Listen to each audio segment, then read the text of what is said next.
Bienvenido a Lo que nadie te dice. Aquí hablaremos de todos los consejos, secretos, dudas y anécdotas en la vida de un arquitecto. Durante estas 7 semanas te estaremos compartiendo lo esencial que tienes que saber para sobrevivir a la carrera de arquitectura. Porque a nosotras nos hubiera gustado que alguien nos los dijera. En el capítulo de hoy te revelaremos cómo lograr una arquitectura consciente.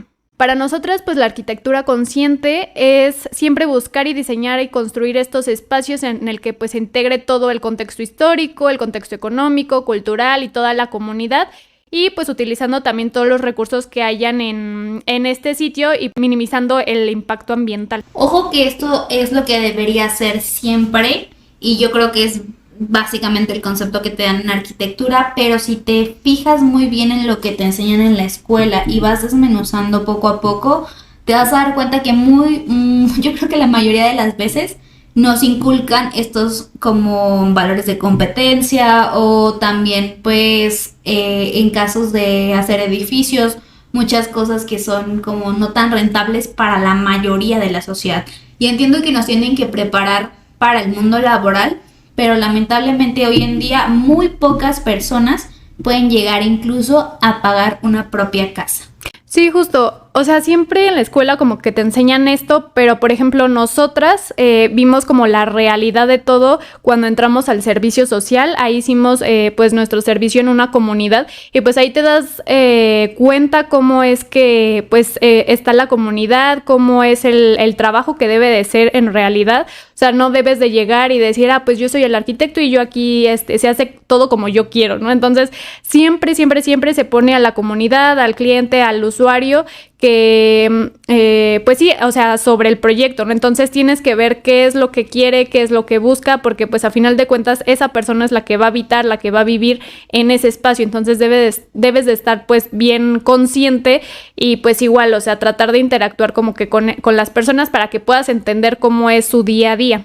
Yo sé que para muchos puede sonar así de que sin que se la crean ni nada, y van a decir, pues ¿cómo? O sea, no creo que haya personas que hagan esto o cosas así, o les sorprenda mucho, pero créannos que cuando nosotros entramos a justo hacer un proyecto, hubo mucho este ego de un arquitecto pasado. No vamos a decir nombres específicamente, pero hubo mucho esta parte de que nos contaba la comunidad, decía, no, pues es que llegó tal persona, el arquitecto o arquitecta, y nos dijo que pues así se tenía que ser, pues porque así lo había diseñado. Y ni siquiera les preguntó qué era lo que necesitaban, ni pues los espacios que ellas querían, básicamente. O sea, no hubo ningún diálogo entre ambas partes, y lo único que pasó fue que hubo una mala planeación y el proyecto no se terminó. Y yo sé que les va a sonar raro, pero de verdad, o sea, nos ha tocado a Dani y a mí experiencias de terror, pero de verdad de terror. Yo creo que en el próximo capítulo ya se las desmenuzamos bastante, pero de verdad que sí pasa. O sea, créanme que sí pasa, y entonces tengan mucho ojo con eso. Creo que tenemos que recobrar el sentido de servicio y saber que lo que estamos haciendo no es por nuestro ego, no es una forma plástica, no es una forma estética, es algo que las personas van a habitar, entonces tener mucha conciencia de ello. Bueno, ya hablando de datos, estuvimos buscando unos datos muy turbios que nos encontramos. Entonces, aquí, por ejemplo, la realidad es que muy pocas personas pueden pagar su vivienda. Entonces, aquí nos encontramos que, por ejemplo, en 33 años tú vas a poder pagar una vivienda, pues, económica, o sea, como lo más sencillo, ¿no? Estas casas la mayoría de las veces se construyen en las periferias, pues porque es donde hay más terreno o más suelo deshabitado, y donde se pueden llegar a construir estos complejos grandes habitacionales. Pero ¿qué pasa? Muchas de las veces, incluso con este tipo de complejos, no se llegan a cubrir los costos al 100%. Entonces muchas de estas casas, incluso digamos que están en un precio regular o un poco económico, se llegan a estar deshabitadas porque el precio ya pues es altísimo. O sea, para en general, si ponemos un promedio, siguen siendo altos, incluso los bajos. No sé si me estoy dando a entender. No, y dejen aparte eso, o sea, hay otro punto que, o sea, por ejemplo, están construidas estas casas, pero muchas veces no tienen como las condiciones adecuadas para ser habitadas. O sea, me refiero a que, por ejemplo, no sé, están mal ubicadas, están mal orientadas, no tiene una buena ventilación e iluminación. Entonces, pues, ¿qué pasa? Las personas pues no se sienten cómodas en su espacio donde se supone que pues habitan todo el tiempo. Parte sustentable, o sea, no llega a ser del todo buena.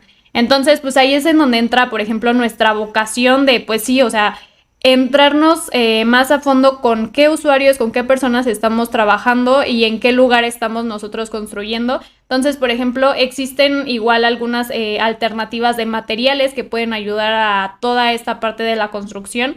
Si nos encontramos, por ejemplo, ya en estas áreas un poco más rurales. Ajá, están como, por ejemplo, pues estos materiales, no sé, que te encuentres madera, la tierra también es muy buena para construir, la piedra, el bambú, carrizo, también el nopal, y estábamos investigando el micelio, también son materiales pues que nos sorprendieron mucho. O sea, el micelio es como un honguito. Hicieron un pabellón 100% con estas cosas, y lo mejor de todo es que pues hagan de cuenta que como es un honguito, pues como que se produce solito, o sea, lo ponen en moldes y se van haciendo los ladrillitos de micelio, y también lo fantástico es que se produce súper rápido. Entonces es una alternativa, pero todavía está, digamos, en pruebas para que lo acepten como material de construcción. Sí, o sea, mucho de esto se los vamos a enseñar en nuestro curso que vamos a tener. Acuérdense que ya muy pronto va a salir. Entonces aquí les vamos a enseñar, por ejemplo, pues para qué se puede utilizar la piedra, el bambú, todos estos materiales que les acabamos de decir. Entonces, pues igual cuánta duración tiene, para qué puede ser utilizado, cómo es su proceso, o sea, como que todas estas cosas que a lo mejor no te cuentan en la escuela más a fondo. Entonces, aquí vamos a ver un poquito más sobre cómo poder ser más conscientes igual, o sea, en el contexto en el que tú te encuentres, porque pues si estás en la ciudad, obviamente no te vas a traer el bambú, la tierra, no sé, o sea, todo eso que no te encuentras fácilmente en ese lugar. Entonces hay que ser conscientes primero de en dónde estamos ubicados, y segundo, qué podemos hacer para poder minimizar pues este impacto y poder ser más conscientes en nuestro diseño.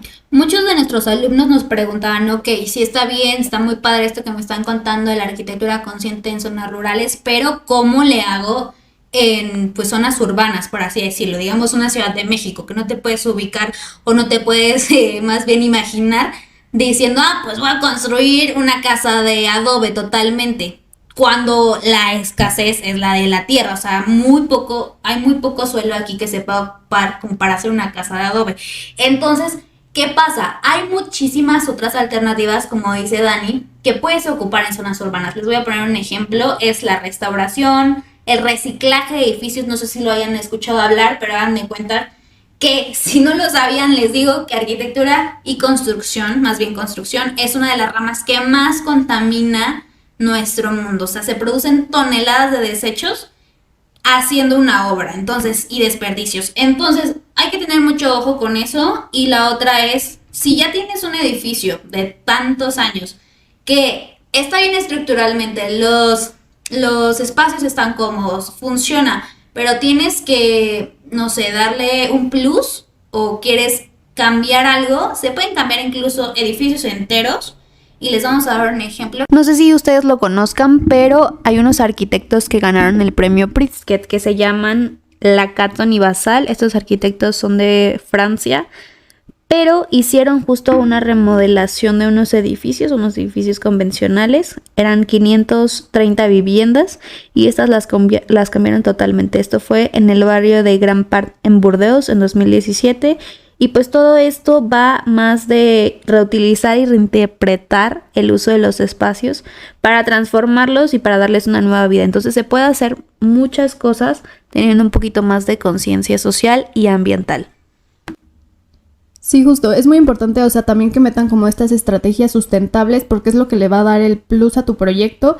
Y, por ejemplo, todas estas estrategias muchas veces no sabemos cuáles utilizar, cómo implementarlas. Entonces, para eso igual tenemos nuestro curso. Si ustedes están interesados en saber como distintas técnicas o tips para poder implementar en sus proyectos, acuérdense que va a salir nuestro curso en agosto. Entonces aquí les vamos a estar diciendo algunas estrategias, algunas como ideas que pueden implementar dentro de su proyecto para que pueda tener igual esta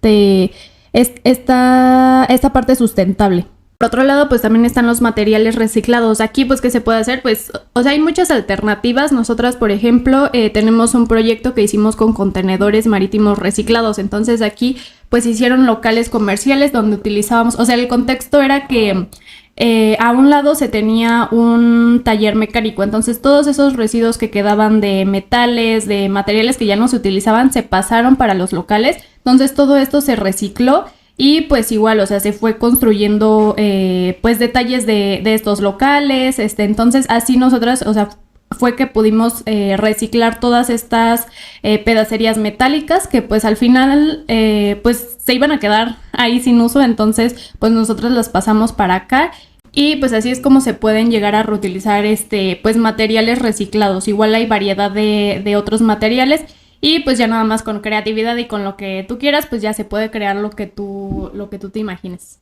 Bueno, y todo esto engloba lo que nosotros le llamamos arquitectura consciente, que es esto más que nada de tener conciencia social y ambiental, pero dentro de esto hay un pequeño apartado también que es importante, que muchos arquitectos no lo toman en cuenta o no lo hacen regularmente. Como les digo, es muchas veces por cómo nos enseñan en la escuela y cómo pues básicamente nos van formando, y es muchas veces el acompañamiento entre nosotros arquitectos y el cliente, el usuario final. Hay muchas veces que los arquitectos se lo saltan, dicen como, no, pues yo voy a diseñar tal cosa y ya, pues así que se quede, y no piensan en el usuario final. Y pues esos proyectos muchas veces pues no llegan a utilizarse, o los mismos usuarios, pues como no es lo que ellos realmente necesitan, ocupan haciendo otra cosa o ocupan haciéndole adecuaciones. Entonces, mucho ojo con eso, el acompañamiento que tengan con sus clientes en zonas rurales o en zonas urbanas va a cambiar muchísimo cómo hacen el proyecto. Nosotros tuvimos la oportunidad de trabajar tanto en zonas rurales como en zonas urbanas, y en ambos hacemos un acompañamiento uno a uno con los clientes, les vamos mostrando las cosas, les vamos diciendo, mira, esto es lo... Y también hacemos un poco una parte de educación, porque obviamente no te van a entender si tú le empiezas a decir de que el corte, la fachada, el no sé qué. Entonces, simplemente explicar, o sea, creo que nos tomamos el tiempo de decirles, mira, esto es como si estuvieras viendo una rebanada de pastel, todo lo que está dentro en cuanto a los cortes, las plantas, como viéndolas desde arriba, explicándoles, y que ellos entiendan lo que están viendo, porque de nada sirve que les hagas un proyecto, les ahí está, y el cliente no tiene ni idea si le funciona o no le funciona. Y muchas veces las mejores ideas como de diseño llegan de nuestros clientes, entonces ellos saben lo que necesitan. Tú eres un guía para poder llegar a hacer lo que ellos necesitan, obviamente con tus conocimientos, pero no dejen de más lo que les dice su cliente. Pueden aprender igual a negociar y explicarles por qué es necesaria una cosa u otra, pero si no les explican, pues la verdad es que ellos se van a aferrar a que necesitan la otra. Entonces, pónganles pros y contras, es lo que nosotros hacíamos, era como, ok, estos pros son lo que me estás diciendo, estos son los contras, y estos son los pros y los contras de lo que te estoy diciendo.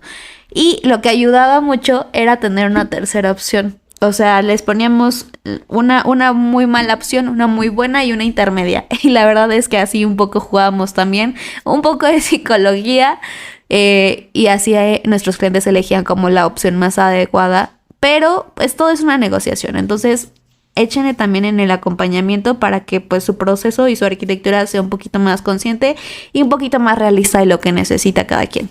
Y es que también, o sea, yo siento que siempre, o sea, se les tiene que explicar todo. O sea, tú estudiaste arquitectura, tú te sabes todos los conceptos, pero pues ellos no tienen ni idea, por ejemplo, de materiales, de justamente lo que decíais, de fachadas, cortes, plantas. Entonces hay que explicarles, pues sí, o sea, literal todo bien desmenuzado para que pues ellos puedan entender cómo es que su proyecto va a quedar, cómo es que pues al final se va a construir. Entonces también va desde, o sea, ir con ellos a ver materiales, ir con ellos a ver, no sé, muebles, que ellos también entiendan pues toda esta parte, como, para qué te puede servir como cada uno. Entonces, si estás ahí desde ese momento, o sea, tú puedes ir explicando y pues es más fácil como digerir toda esta parte. Igual pueden buscar muchos ejemplos en arquitectos. A nosotros, por ejemplo, nos gusta mucho pues la arquitectura que hace Alejandro Aravena, también está Rocha, Gabriela Carrillo. comunal. Todos estos tienen en común que pues llevan un acompañamiento justamente con la comunidad, con las personas con las que trabajan. Ocupan mucho como materiales, incluso esta palabra de materiales locales, no crean que solamente es como que tierra, bambú, carrizo, esas cosas. O sea, un material local puede ser, si tú tienes una tabiquera o tienes, no sé, más cementera cerca, incluso eso llega a reducir el impacto ambiental. ¿Por qué? Porque el trayecto en el que lo vas a trasladar es menor y tú contaminas menos, pues porque esa contaminación de los automóviles o de las cosas que necesitan para pasar tu material de un lado a otro, pues también contamina. Entonces, todo suma, todo lo que tengan localmente dentro de su locación geográfica, estamos hablando desde zonas rurales hasta zonas urbanas, les va a ayudar muchísimo a ayudar con el impacto ambiental. Entonces, igual no se tienen que cerrar en ocupar estos materiales locales, pero la verdad es que ayuda y pues ya sería como que mínimos los materiales que puedan buscar importados o buscar una opción. Aparte que tenemos muy buenos materiales, entonces arriésguense y van a ver que quedan unas cosas bastante bonitas y además que siento que conviven con el contexto. O sea, por ejemplo, lo que les contaba Dani hace rato de los locales comerciales con los contenedores marítimos, no te lo imaginarías, o sea, no te lo imaginarías y queda tan bien porque justo al lado hay como un taller, entonces pues convive con su contexto, reutilizas cosas que ya estaban y pues todo va como con la misma imagen, en vez de que hubiéramos puesto, por ejemplo, algo de adobe o algo de, no sé, algo de tierra, algo diferente, entonces... Sí, justo, o sea, tienen que ver en qué, bueno, primero que nada, o sea, estudiar su contexto, en dónde están ubicados y pues ver qué tienen a la mano, ¿no? Entonces, pues eso, aprovéchenlo, agárrenlo y y pues con eso construyan, o sea, esa es la clave. Bueno, les vamos a recomendar un librito que está muy bueno. Este es de Arquine, si no me equivoco, ahorita lo busco bien, se los corroboro, pero se llama Vivienda Colectiva y ahí te explica varias cosillas, vienen varios ejemplos de todo esto sobre la vivienda, cómo ha evolucionado y pues cuestiones un poco igual sociales, entonces se lo recomendamos, la verdad está muy fácil de digerir, lo leímos como en un día y pues está chiquito, entonces lo pueden llevar a todos lados. Y pues si no saben por dónde empezar, desde hoy ya lo pueden hacer. Hay una fundación, se llama Techo, entonces aquí en esta tienen varias actividades, varias cosas que tú puedes hacer y pues, por ejemplo, están la construcción o ¿de dónde es? Sí, hay una construcción el 17 y 18 de agosto en Ranchito Xochimilco. Si quieren más información se las dejamos igual en los links y también hay una actividad que se llama Levantamiento por el Derecho de la Ciudad, es el 3 de agosto en Alpa. Están buscando voluntarios que se sumen a estas actividades, entonces si tú quieres empezar a tener un poquito más de conciencia social y estar involucrado un poquito más con la comunidad y ver la realidad también, poder ayudar en la realidad del país y básicamente de toda Latinoamérica, te puedes empapar un poquito y puedes ir formando conciencia de estas realidades. Entonces, eso es por lo menos lo que nosotros nos ayudó a estar un poquito más en contacto con las realidades sociales de nuestro país. Pues se lo recomendamos. Tengo entendido que Techo también es una organización mundial. Entonces, si tú estás en alguna parte de Latinoamérica, puedes incluso llegar a buscar esta organización. Esperemos que también esté en tu país. Y pues la verdad está muy bonita para unirse. Estamos aquí para explicarte lo que nadie te dice. Le mandamos igual unos saludos a Jonathan. Saludos a Jonathan que nos pidió saludos por Instagram. Si quieren sus saludos igual mándenos un mensajito por Instagram y se los enviamos. En el próximo episodio vamos a debatir si la autoconstrucción es buena o mala. Porque a nosotros nos hubiera gustado que alguien nos los dijera. Nos vemos en la siguiente semana. Bye.